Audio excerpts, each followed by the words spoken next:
मोगलांचं कसं असतं, तर स्वराज्यातलं गड किल्ले गेले सोन्याची किल्ली पाठवायला लागायची औरंगजेबाला. तो मुरबाड साईड झाली, पलीकडचा जुन्नर झाला, ठाणे जिल्हा आला, हा पुणे जिल्हा आला आणि हा तळ कोकण आला. बरोबर, या तिघांचा केंद्रबिंदू म्हणजे कोथळीगड.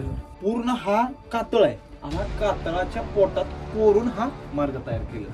औरंगजेबाला आपल्या स्वतःच्या सरदारावरती विश्वास नव्हता की बाबा तुम्ही कोथळीगड घेतला आणि कोथळीगड नावाचा किल्ला आहे का.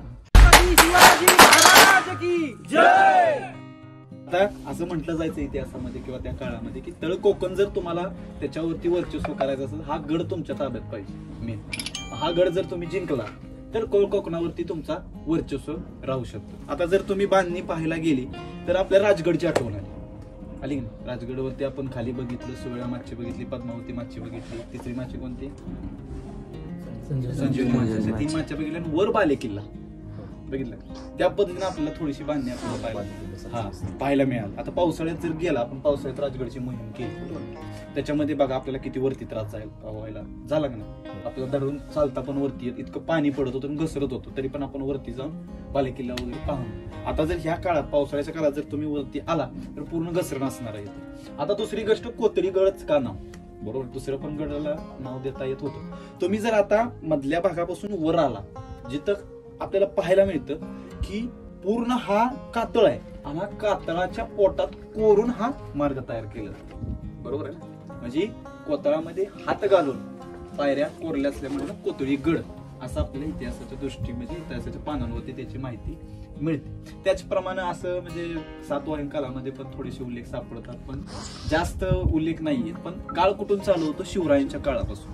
शिवरायांचा काळ ज्यावेळेला आला, आता 2 तर्क आहेत. असं म्हटलं जातं की शिवरायांच्या काळामध्ये याचा शस्त्रसाठा करण्यासाठी उपयोग केला जायचा. काही पुस्तकांमध्ये असं आढळतं की छत्रपती संभाजी महाराजांच्या काळामध्ये त्या गडावरती शस्त्रसाठा केला जायचा. असे 2 तर्क आहेत. त्या तर्कानुसार जर आपण जायला केलं तर महाराजांच्या काळामध्ये काझी हैदर म्हणून एक मुन्शी होता स्वराज्याचा, पण काळाच्या ओघानं तो सुद्धा स्वराज्याशी फितूर झाला. आता महाराजांच्या किंवा शंभू महाराजांच्या काळामध्ये, थोडक्यात शंभू महाराजांचाच काळ या गडानं जास्त शस्त्रसाठा म्हणून अनुभवला. त्या काळामध्ये नारोजी त्र्यंबक म्हणून गडाचे गडकरी होते.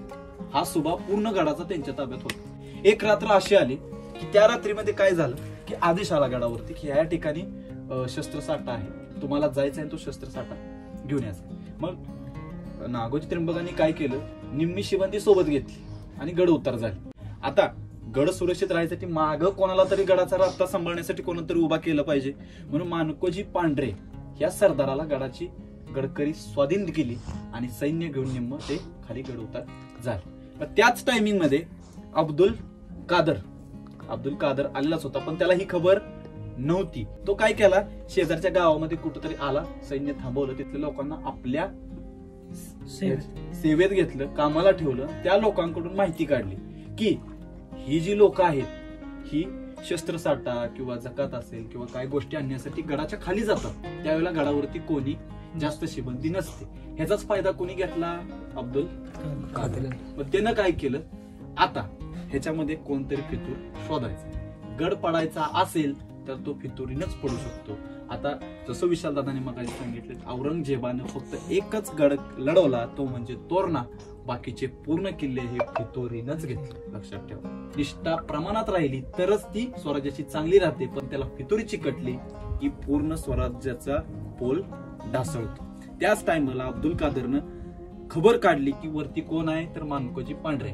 आता ज्या वेळेला स्वराज्यात काझी हैदर कामाला होता मुन्शी म्हणून, त्यावेळेला मानकोजी आणि काझी हैदरचे कुठेतरी संबंध आले असणार. त्याचाच फायदा काझी हैदरनं अब्दुल कादरनं उचलला, मानकोजी पांढऱ्याला फितूर केलं. आणि त्या रात्री म्हणजे ज्या दिवशी सैन्य गेलं बाहेर, त्याच दिवशी संध्याकाळी इथल्या गडकऱ्यांना सांगितलं की हेच आहे जे शस्त्रसाठा आणाय गेले, त्याच सैन्यातली माणसं आहेत. त्यातले 300 बंदूकधारी गडावरती पाठवले, तलवारी वगैरे घेऊन वरती गेले. आणि नोव्हेंबर महिना असल्यामुळं त्यावेळेला थंडीचे दिवस, सैन्य गाढ झोपेत होतं. त्याच टायमिंगला तलवारीने बंदुकीने पूर्ण सैन्य तलवारीनं कापून काढलं, बंदुकीनं मारलं गेलं. गडावरती तुम्ही आला, एकदम सोप्या पद्धतीने आला का एकदम कठीण पद्धतीने आला तुम्ही? जे कठीण वाटलं येताना वरती की एकदम आरामात आला तुम्ही? तुमच्याकडे सामान आहे काय? बॅग आहे. शस्त्रसाठा जास्त असेल, तलवारी, ढाल, बंदुकी सगळं असेल, तर ते वजन शस्त्र घेऊन येणं का हे वजन आहे, ते वजन असणार. बरोबर. तर हे जी रचना तुम्ही बघताय पायऱ्या कशात येण्यासाठी, बरोबर, खाली पण एक आपल्याला दुरावस्थेत बघितलेला प्रवेशद्वार आहे, तिथून वरती येताना पण आपल्याला अवघड जात आहे सगळं. तर हा लढून जिंकणं शक्य आहे का? नाही. हा गेला तर कसं नाही जाणार. आता काजी हैदर जे स्वराज्याचे मुळशी होते, अमलदादाने सांगितलं की पहिलं त्यांचं एकदम संबंध असतील, कोणाचं, मानकोजी पांढरे आणि काजी हैदर. तर जेव्हा 1684 मध्ये अब्दुल कादरला स्वराज्यातले जे संभाजी महाराजांच्या स्वतःकडे जे किल्ले होते स्वराज्यात, ते घेण्यासाठी अब्दुल कादरला स्वराज्यात धाडला. कोथळीगड हा जर घेतला तर तळ कोकणात वर्चस्व राहू शकतं आपलं. कारण की कसं, हा जो पट्टा आहे रायगड जिल्हा आहे, बरोबर. इकडून तुम्ही ह्या साईडला गेला तर खेड लागतो, पुन्हा ह्या साईडला पवन चक्की आहेत, तिथे तुम्हाला नाकिन घाट आणि कावळ्याची दाल 2 घाट वाटायच्या. पण इतिहासात त्याचा पुरावा कुठं नाही. पण तुम्ही जुन्या माणसांना विचारलं त्या वाटेने जायचं असं वगैरे भरपूर काय काय आपल्याला बघायला मिळतं. तर व्यापारी मार्गावरती तुम्ही बघितलं तर माल नेला जातो, घोडं, रेडे असतील, रेड, बैल, खेचर, त्यातून नेलं जायचं. पिण्यासाठी पाणी भरपूर पाहिजे, अन्नधान्य पाहिजे. सुरक्षेच्या दृष्टीनं तुम्ही जर असंच पुढे गेला औपेघाटाच्या दिशेने गेला तुम्ही, तिथं भीमाशंकर डोंगर रांग आहे. कुठला उत्तरेला किल्ले आहे ते पदरगड आहे, त्यानंतर गोरखगड आहे, सिद्धगड. हे 3 गड आहेत. त्याच्या पलीकडच्या साईडला मच्छिंद्रगड. तर त्या साईडला तुम्ही गेले तर आपल्याला लेण्या भरपूर बघायला मिळतात. त्यांचा निवास कुठं असायचा? लेण्यांमध्ये. कारण की खालती पण एक लेणी आहे आंबिवलीच्या तिथे, वणीवार. तो एक भाग झाला, तो मुरबाड साईड झाली. पलीकडचा जुन्नर झाला, ठाणे जिल्हा आला, हा पुणे जिल्हा आला आणि हा तळकोकण आला, बरोबर. या तिघांचा केंद्रबिंदू म्हणजे कोथळीगड. इथं शस्त्रसाठा ठेवला जातो. पश्चिमेला बघितलं तर तुम्हाला हिरशाळगड आहे, त्याच्यानंतर पूर्ण माथेरानचा पठार आहे, प्रबळगड आहे, कलावंतीन आहे, माणिकगड आहे, कर्नाळ आहे. जर या गडावरती तुम्हाला आक्रमण करायचं असेल तर हे जेवढ्या आजूबाजूला किल्ले पेरलेत का नाही, त्याच्यावरती आक्रमण करून ते प्रोटेक्शनसाठी, त्याला तुम्हाला लढा देऊनच ह्या गडावरती यायचे. तर 1684 मध्ये ही खबर पूर्ण कोणी पोहोचवली? छत्रपती शिवाजी महाराज असताना जे मुन्शी होते काजी हैदर, त्यांनी ही खबर औरंगजेबाला दिली आणि तेव्हा मग अब्दुल कादर गडावरती आला. बर, जसं नारोजी त्रिंबक रसद आणि शस्त्र आणण्यासाठी गड सोडून गेले, मानकोजी पांढरेकडे जबाबदारी दिली की तुम्ही गड सांभाळा. आणि तेव्हा येऊन शस्त्राचा हल्ला झाला, बंदूक आणि बाणांच्या साहाय्याने युद्ध झालं, झोपेच्या अवस्थेत कत्तली झाल्या मराठ्यांच्या. तेव्हा हे नारोजी त्रिंबकांना कळालं की बाबा गडावरती हल्ला झालाय. म्हणून नारोजी त्रिंबकांनी काय केलंय, हा परिसरात पूर्ण गडाच्या आजूबाजूने वेढा घातला. वेढा घातल्यामुळे काय झालं, गडावरती येणारी रसद, धान्य असेल, नाहीतर रसद असेल, पूर्ण शस्त्रसाठा असेल, पूर्ण थांबला. त्यामुळे 10 ते 12 दिवस इथं उपासमार चालू झाले. शस्त्रसाठा नसल्यामुळं पूर्ण गडावरती जी दारू कोठार आहे ते आगीच्या लोळात पडलं की पूर्ण उद्ध्वस्त झाला. हारच झाली होती. पण आता इथून जवळ मी म्हटलं जुन्नर प्रांत आहे, तेव्हा जुन्नरवरती सगळ्यात जास्त सत्ता कोणाची होती तर मोगलांची. तर तिथं जुन्नरचा जो किल्लेदार होता अब्दुल हजीज खान, त्याचा मुलगा अब्दुल खान, तो त्याच्या मदतीला आला. तो मदतीला येतोय म्हणल्यावरती तो वेढा सेल केला कुणी, नारोजी त्र्यंबकांनी.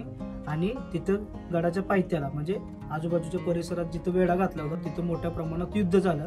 तिथं आपले अनेक सरदार धारातीर्थ पडले, वीरगती प्राप्त झाली आणि नारोजी त्र्यंबक पण धारातीर्थ पडले. नारोजी त्र्यंबकांचं मुंडकं रस्त्यावरती टांगलं होतं. अब्दुल खान जेव्हा गडावरती आला, गड घेतला, सोन्याची किल्ली. पहिले मोगलांचं कसं असतं तर स्वराज्यातलं गड किल्ले गेले सोन्याची किल्ली पाठवायला लागायची औरंगजेबाला.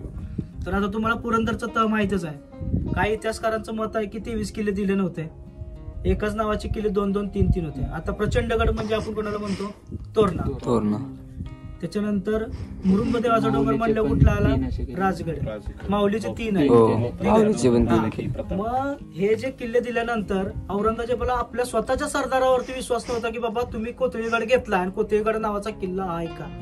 म्हणून तिथून आतिश खान म्हणून त्यांचा सरदार इथं पाठवला. त्यानं खात्री केली की कोथळीगड खरंच आहे.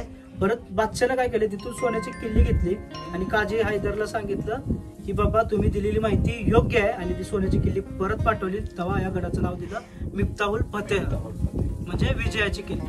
त्याच्यानंतर पुढच्याच म्हणजे 1685च्या दरम्यान मराठ्यांनी परत हा किल्ला जिंकायचा प्रयत्न केला. 7000 सैनिकांनी वेढा घातला होता खाली, पण तिथं पण निभाव लागला नाही. नंतर 700 सैनिक गडावरती आले. आता बघा निष्ठा बघा तुम्ही, मोगलांनी किल्ला कसा घेतला, फितुरीने घेतला, आणि आपण काय केलं, लढून प्रयत्न केला. 700 पैकी 200 मावळं सीडीच्या साह्यानं, सीडी आणि दोरखंड लावून या गडावरती आलो. तुम्ही आता बघितलं आजूबाजूचा परिसर, थोडं जरी घसरलं तर खाली मृत्यू जाईल. 200 मावळे आत आले, पण तिथं संख्या त्यांची जास्त होती आणि त्यांना जरासा जास्तच ऍडव्हान्टेज भेटला की थोडकं पडलं. ते पण तिथे पण आपली हार झाली. आणि आता तुम्ही बघा ह्या कातळगाड्याला फक्त असं बोट घासा, पूर्ण साल निघते. विचार करा वरनं पडल्यावर काय हालत होत असेल, थोडस खर्चटलं तर काय हाल होत असेल. आपण दुर्ग संवर्धन सगळेच करतो, गडाच्या टाक्या साफ करतो, तटबंदीचं काम करतो, थोडंसं खर्चटल्यावर कसं दुखतं सुचतं. त्यावेळेला विचार करा ते मावळं कसं चढलं असतील 200 वरती. त्याच्यानंतर हा किल्ला आला पेशव्यांकडे, पेशव्यांच्या काळात आपल्याकडे आला. त्याच्यानंतर प्रत्येक किल्ले इंग्रजांनी 1818 मध्ये घेतले, त्याप्रमाणेच आपण किल्ला त्यांच्यात आला. असं एकंदरीत बघितलं तर ही जी माती आहे ती आपल्या मावळ्यांच्या रक्तानं पावन झालेली आहे. इथं आल्यानंतर प्रत्येकाला ही माहिती माहित पाहिजे, नाही तर लोक काय करतात, येतात हा बाबा 1 नंबर पायऱ्या येतात, मी आपलं चढत जातो, व्हिडिओ काढतो, फोटो काढतो, पण खरा इतिहास माहित नसतो कोणाला. निष्ठो आणलाय, मॅगी करतो, सनसेट बघतो, सनराईज बघतो, पण इथं आल्यानंतर ऍक्च्युअल आपण इतिहास काय अनुभवतो ती प्रत्येकाने बघितलं पाहिजे. तर असा हा पूर्ण कोथळीगडाचा इतिहास आहे.